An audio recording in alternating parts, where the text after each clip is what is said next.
গুনাহ ছাড়া সবরের সঙ্গে যদি কোনো ব্যক্তি গুনাহ ছাড়তে পারে, আমরা তো মনে করি শুধু সওয়াব কামাই করাই হলো ভালো। না না না, আপনি যদি সামান্য পরিমাণ সওয়াব কামাই করেন, এরপরে যদি আপনি বড় বড় গুনাহ থেকে যদি বেঁচে থাকতে পারেন, কবিরা গুনাহ থেকে যদি বেঁচে থাকতে পারেন, আল্লাহ রাব্বুল আলামিন যদি এটাকে কবুল করে নেন, এর উসিলায় আল্লাহ পাক রব্বুল আলামিন তোমাকে maaf করে দিবেন। আর তিন নম্বরে হলো এরকম ভাবে সবরের সঙ্গে আমল করা। ও দুনিয়ার মুসলমানি বান্দার, আল্লাহর গোলাম, আমার যে আয়াতের মধ্যে আমি তেলাওয়াত করেছিলাম, সবর কিভাবে করব, আল্লাহ রাব্বুল আলামিন বলেন, ইন্নামা ইউওয়াফাস সাবিরুনা বিগাইরি হিসাব। কিয়ামতের দিন সবরকারী বান্দাদেরকে বে হিসাবে জান্নাত দান করা হবে।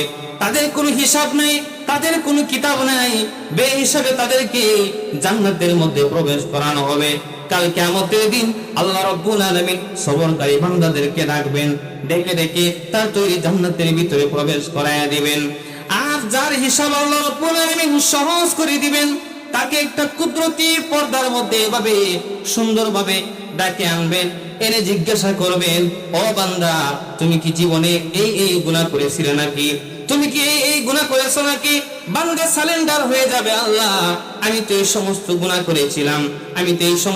করেছিলাম, নফসে আম্মারার পিছনে পড়িয়া গো আল্লাহ, আমাকে আপনি maaf করে দেন। আল্লাহ রাব্বুল আলামিন দয়ার সাগর, দয়ার সাগরের মধ্যে জুস মেরে উঠবে। আল্লাহ রাব্বুল আলামিন বলবেন, ও বান্দা, যাও, আমি তোমাকে maaf করে দিলাম। এটা হলো সহজ হিসাব। আল্লাহ রাব্বুল আলামিন বান্দাদেরকে maaf করে দিবেন। এই যে সবর, কোরআন কারীমের আয়াতের মধ্যে আল্লাহ রাব্বুল আলামিন বলেন, লুকমান আলাইহিস সালাম তার সন্তানকে সুন্দর ভাষায় ডাক দিয়ে বলেন, ইয়া বুনাইয়া, হে আমার আদরের সন্তান, হে আমার বৎস, আমরা কি কোনোদিন আমাদের সন্তানকে নরম সুরে, মায়ার সুরে কোনোদিন ডাক দিছি কিনা? না না না, আমরা তো কোনোদিন আমাদের সন্তানকে ডাক দেই নাই। ও আমার আদরের সন্তান, ও আমার বৎস, এটা হলো এমন একটা শিক্ষা।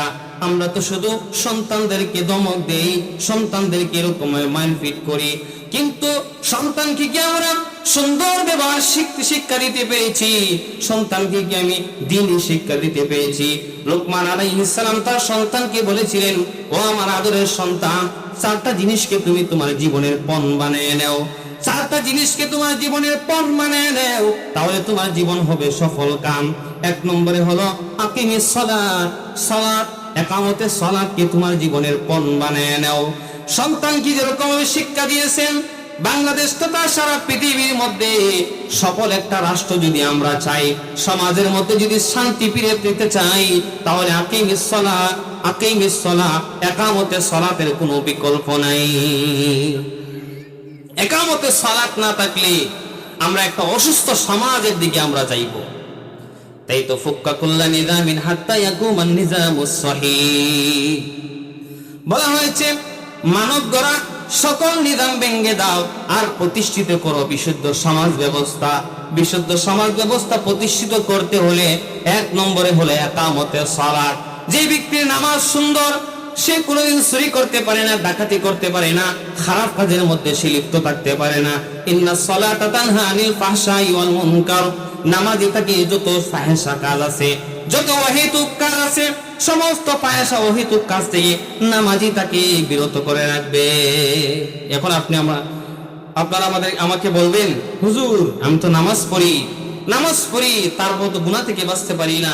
নামাজ পড়েও তো ওই ব্যক্তির চুরি করে, নামাজ পড়েও তো সুদ খায়, নামাজ পড়েও তো বিভিন্ন খারাপ কাজের মধ্যে লিপ্ত থাকে, নামাজ পড়ে গালিগালাজ করে, নামাজ পড়ে পরিবারের সঙ্গে খারাপ আচরণ করে, তাহলে নামাজ তো তাকে বিরত রাখতে পারবো না।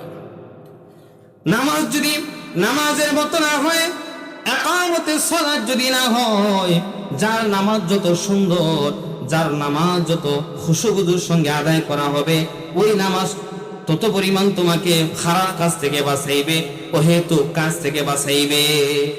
আমরা যদি দেখি নামাজ পড়েও আমাদের সেই গুনাহ থেকে বাঁচতে পারি না, বুঝতে হবে আমাদের নামাজ হইতেছে না, আরো গুরুত্ব সহকারে নামাজ আদায় করতে হবে।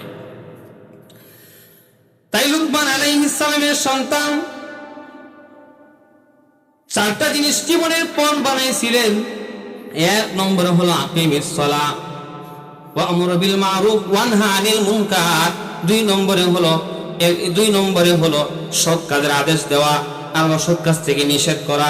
লুকমান আলাইহিস সালাম তার সন্তানকে বলছিলেন, এক নম্বরে পণ বানাইবে, নামাজ কায়েম করবে, দুই নম্বর হলো সৎ কাজের আদেশ করবে, তিন নম্বর হলো অসৎ কাজ থেকে বিরত থাকবে, মানুষকেও বাধা দিবে, আর চার নম্বর হলো ওয়াসবির আলা মা আসাবাক, চার নম্বর হলো বিপদে ধৈর্য ধারণ করবে। এই চারটা জিনিসকে যদি তুমি কি বানাইতে পারো, জীবনের পণ যদি বানাইতে পারো, তাহলে তোমার জীবন হলো সফল কাম। লুকমান আলাইহিস সালামের সন্তান ডাক দিয়ে বলেন, বাবা নামাজ আদায় করতে হবে সেটাও বুঝলাম, এইরকম ভাবে সৎ কাজের আদেশ দিতে হবে সেটাও বুঝলাম, অসৎ কাজ থেকে নিষেধ করতে হবে সেটাও বুঝলাম, কিন্তু বিপদের মধ্যে ধৈর্য ধারণ করলে আল্লাহ পাক রব্বুল আলামিন কিভাবে সাহায্য করেন, কিভাবে সাহায্য করবেন এটা তো মুখে বললেন, যদি হাতে কলমে যদি একটু শিক্ষা দিয়ে দিতেন তাহলে কতই না ভালো হতো, কতই না ভালো হতো। লুকমান আলাইহিস সালাম ডাক দিয়ে বলেন, ও আমার আদরের সন্তান, আমি এটা তোমাকে বুঝাইতে পারবো না, এটা তোমাকে বুঝাইতে পারবো না, এটা আমি তোমাকে বুঝাইতে পারবো না। তবে আমাদের পার্শ্ববর্তী দেশের মধ্যে একজন পয়গম্বর আছেন, ওই পয়গম্বরের কাছে যদি তুমি যাও তাহলে ওই পয়গম্বর কিছু নসিহত করবেন, ওই নসিহতের মাধ্যমে তোমার এই বিষয়গুলা খুলাসা হয়ে যাবে। লুকমান আলাইহিস সালামের সন্তান, ছোট্ট সন্তান, রাজি হয়ে গেলেন। হায় হায়, আমি যদি সেখানের মধ্যে যাই, এক তো আমি নবীর সঙ্গে দেখা হয়ে গেল, আর আমার প্রশ্ন যে আছে প্রশ্নের উত্তরটাও পেয়ে গেলাম। লুকমান আলাইহিস সালাম তার সন্তান ছোট্ট করে বলতেছি, তার সন্তান নবী রওনা হয়ে গেলেন সেই পয়গম্বরের সঙ্গে দেখা করার জন্য। সেদিনকার সময় আজকে দিনের মতো কোনো গাড়ির ব্যবস্থা ছিল না, হেঁটে হেঁটে বিশাল পথ পাড়ি দিতে হবে, কোনো ঘর নাই, কোনো বাড়ি নাই। লুকমান আলাইহিস সালামের সন্তান সহ একেবারে সফর করা আরম্ভ করে দিলেন। লুকমান আলাইহিস সালাম তার সন্তান উভয় হেঁটে হেঁটে সেই মরুভূমির দিকে যাইতেছেন।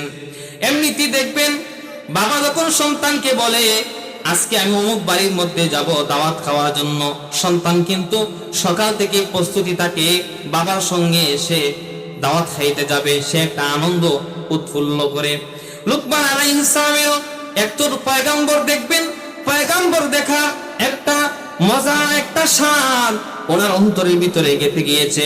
কিন্তু আমাদের সন্তানের তো এইরকম ভাবে সেলিব্রিটি দেখার স্বাদ থাকে, আমাদের পয়গম্বরদের তো নায়ক দেখার স্বাদ থাকে, কিন্তু না না, লুকমান আলাইহিস সালামের সন্তানের নবী দেখার স্বাদ জাগছে।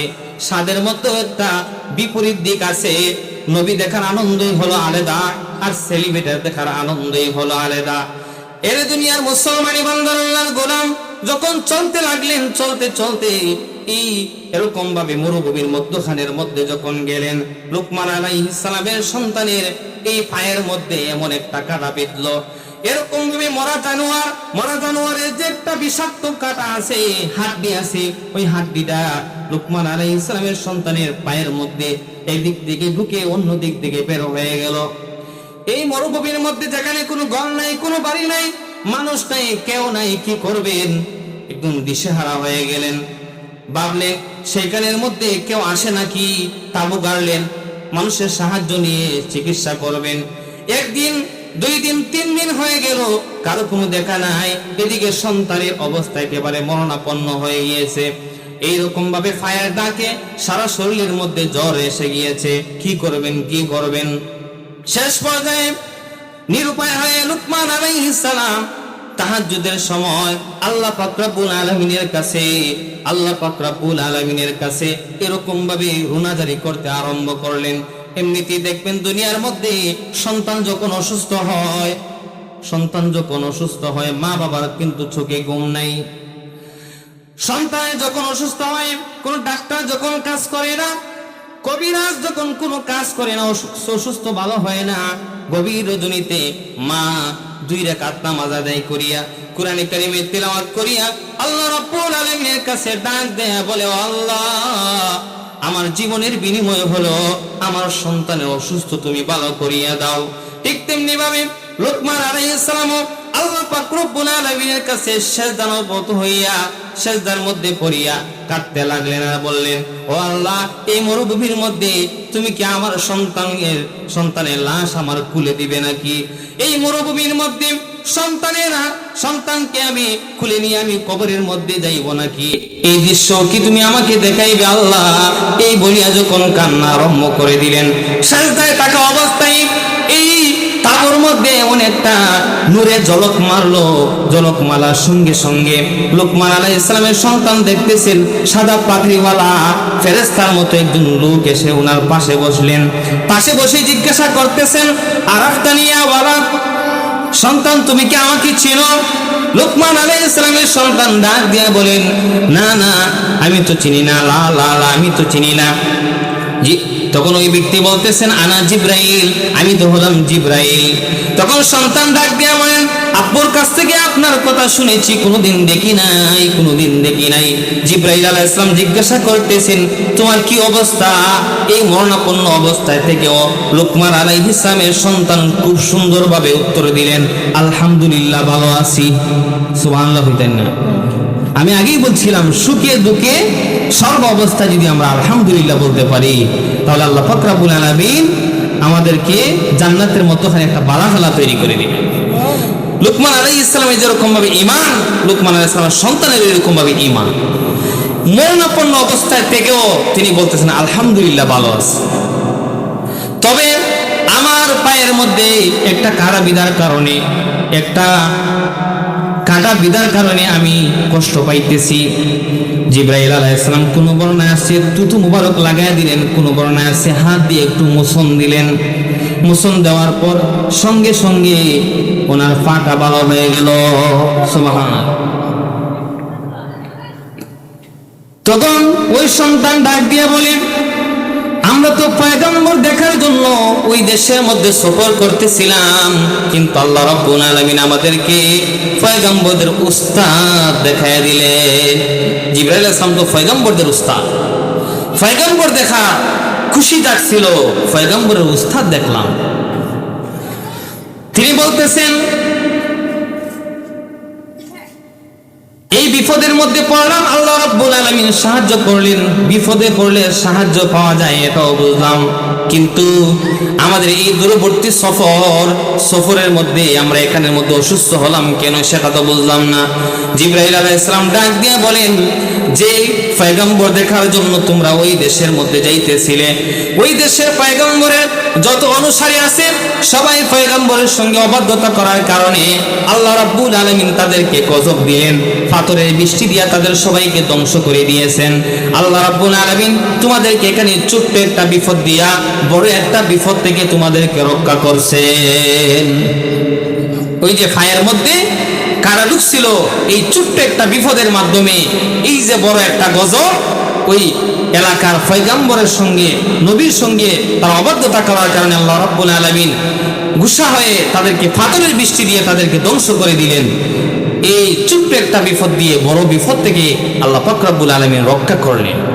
তাহলে আমরা একটা মেসেজ দিতে পারি এই জায়গা থেকে, কোন সময় আমাদের বিপদ আসবে, এই বিপদের মধ্যে যে আমরা ধৈর্য ধারণ করতে পারি, তাহলে ধৈর্য ধারণ করার দ্বারা ধরে তাদের ঠিকানা হলো জান্নাত। আর আমরা অনেকে মনে করি বিপদে পড়লে আমরা না শুকরিয়া করি, হায় রে হায়, বলছে আল্লাহ পাক রব্বুল আলামিন শুধু আমাকে চিনছেন অসুস্থ দেওয়ার জন্য, আমারই শুধু খালি কষ্ট, অমুকের কষ্ট নাই, অমুক নামাজ পড়ে না তারপরও কত সুন্দর বাস করতেছে, খাইতেছে। এরকম না শুকরিয়া না করি আমরা সর্বহালতে আমরা যদি আলহামদুলিল্লাহ বলতে পারি, তাহলে আমাদের জন্য মহা পুরস্কার জান্নাত রয়ে গিয়েছে। একটা বিষয় শুধু আলোচনা করলাম। তাইলে লুকমান আলাইহিস সালাম যে সন্তানকে 4টা বিষয়ে জীবনের ফোন বানানোর জন্য বলছিলেন, আমরা কি আমাদের সন্তানকে জীবনে বলছি, ও আমার সন্তান তুমি নামাজ পড়ো, সৎ কাজের আদেশ করো, অসৎ কাজ থেকে নিজেকে বাঁচাও, মানুষদেরকে অসৎ কাজ থেকে বাধা দেও, আর কি করো, বিপদে ধৈর্য ধারণ করো। আজকে আমরা এই মাহফিল থেকে আমরা ওয়াদাবদ্ধ হই, আমাদের অধীনস্থ যারা আছে, ছেলে সন্তান, মেয়ে সন্তান, ভাই, পরিবারের মধ্যে যত মানুষ আছে, তাদেরকে 4টা জিনিসের আমরা কি করবো, আমরা বইলা দিব। কারণ প্রত্যেকেই অধীনস্থ যারা আছে তাদের সম্পর্কে আপনাদেরকে জিজ্ঞাসা করা হবে। আপনি আছেন বাড়ির কর্তা, বাবা, ছেলের সন্তানের বেলায় আপনাকে জিজ্ঞাসা করা হবে, মেয়ে সন্তানের বেলায় আপনাকে জিজ্ঞাসা করা হবে। আল্লাহ না করো সারা পৃথিবীর মানুষ যদি জাহান্নামের মধ্যে চলে যায়, আল্লাহ রাব্বুল আলামিন তোমাকে জিজ্ঞাসা করবে না ওই বান্দা কেন জাহান্নামের মধ্যে গেল। কিন্তু তোমাদের পরিবার থেকে একটা মানুষ যদি আল্লাহ রাব্বুল আলামিন আসামির কাঠগড়ায় যদি দাঁড়ায় যায়, আসামির কাঠগড়ায় যদি দাঁড়ায় যায়, বাবা হয়ে ওই সন্তানের বেলায় জবাবদিহি না করা পর্যন্ত একটা কদম তুমি অগ্রসর হতে পারবে না, একটা কদম তুমি অগ্রসর হতে পারবে না। এই জিনিসটা আমরা খেয়াল করি। বাবা হইয়া সন্তানের বেলা জবাবদিহি না করা পর্যন্ত একটা কদম অগ্রসর হতে পারবে না। ওই মা হইয়া মেয়ে সন্তানের বেলায় জবাবদিহি না করা পর্যন্ত একটা কদম অগ্রসর হতে পারবে না। কারণ কাল কিয়ামতের মধ্যে আল্লাহ পাক রব্বুল আলামিন মিজানের পাল্লা কায়েম করবেন, সেখানের মধ্যে কমও করা হবে না, বেশিও করা হবে না। আপনি একটু আমল করছেন ওইটুকুও পাবেন, একটু গুনাহ করছেন ওইটুকুও আপনি সেখানের মধ্যে উপস্থিত পাবেন, কম বেশি করা হবে না। আমরা তো মানুষের সঙ্গে কত জুলুম করি, কিন্তু আল্লাহ রাব্বুল আলামিন বান্দার সঙ্গে একটু জুলুম করবেন না। আমরা জুলুম বলতে শুধু বুঝি মানুষদেরকে এরকম ভাবে সম্পদ ছিনিয়ে আনা একটা জুলুম, এই মানুষের কাছ থেকে টাকা ছিনিয়ে আনা জুলুম, মানুষদেরকে কষ্ট দেওয়া জুলুম, কিন্তু না না না। আল্লাহ রাব্বুল আলামিন বলেন যারা শরীয়ত বিরোধী কাজ করে, শরীয়ত লঙ্ঘন করে, ওই ব্যক্তি আমার সঙ্গে জুলুম করলো, নাউজুবিল্লাহ। তাহলে আল্লাহ পাক রব্বুল আলামিনের সঙ্গে কি করলো? জুলুম করলো, শরীয়ত বিরোধী কাজ করার কারণে। আর জুলমু যুলমাতু ইয়াউমাল কিয়ামা, জুলুম কিয়ামতের দিন অন্ধকার হয়ে দাঁড়াবে। আচ্ছা, আমার কথা অন্যদিকে চলে যায়। আমার যে বিষয়টা ছিল সবর, যারা ধৈর্য ধরবে, যারা ধৈর্য ধারণ করবে, তাদের মহা পুরস্কার হলো জান্নাত। মালিক তুমি জান্নাতে, তোমার পাশে আমায় একটি ঘর বানিয়ে দিও, একটি ঘর বানিয়ে দিও, সে বিভীষিকাময় আপন দিনে তোমার প্রতিবেশী করে নিও।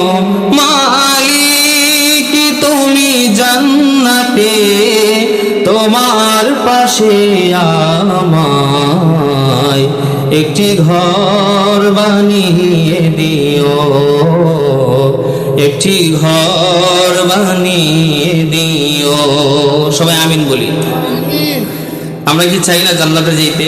সবাই চায়, সবাই চায়। এই যে আমরা আজকে বসে আছি, জান্নাতে যাওয়ার পরে কোনো মানুষের কোনো আফসোস থাকবে না, শুধু একটা জিনিসের আফসোস থাকবে, দুনিয়ার মধ্যে আমরা যে সময়টুকু ঘরের কোনায় বৈশা, বাজারের মধ্যে বৈশা, সায়ে আড্ডার মধ্যে দিয়া যে অবসর সময়টুকু খাটাইছিলাম, ওই সময়ের কথা খেয়াল হবে আর আফসোস করবে জান্নাতীরা।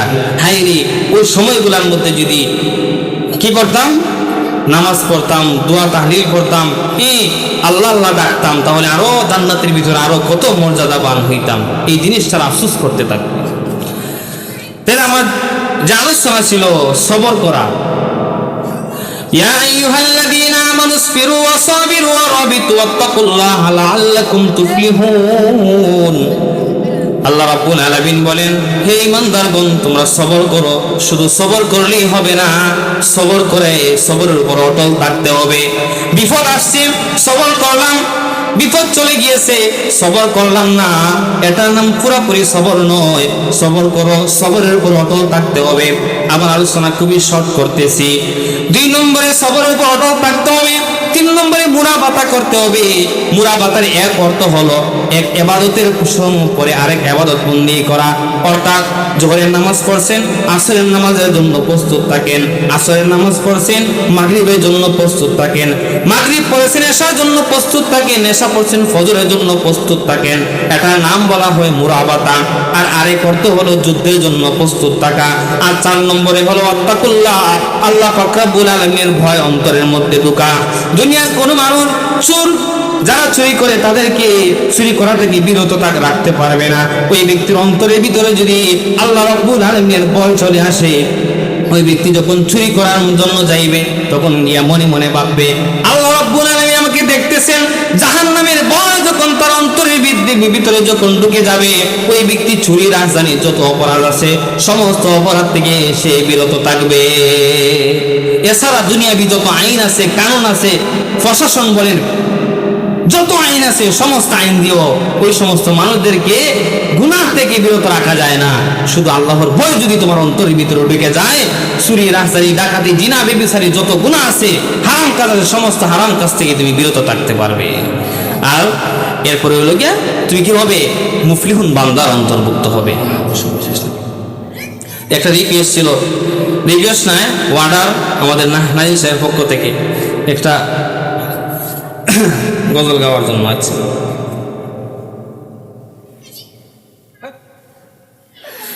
ইমানের পথে অবিচল থেকে আমার মরণ যেন হয়। ইমানের পথে অবিচল থেকে আমার মরণ যেন হয়। তোমারই কাছে মিনতি আমার, তোমারই কাছে মিনতি আমার, ও গো মহাদয়াময়। ইমানের পথে অবিচল থেকে আমার মরণ যেন হয়। ইমানের পথে অবিচল থেকে আমার মরণ যেন হয়।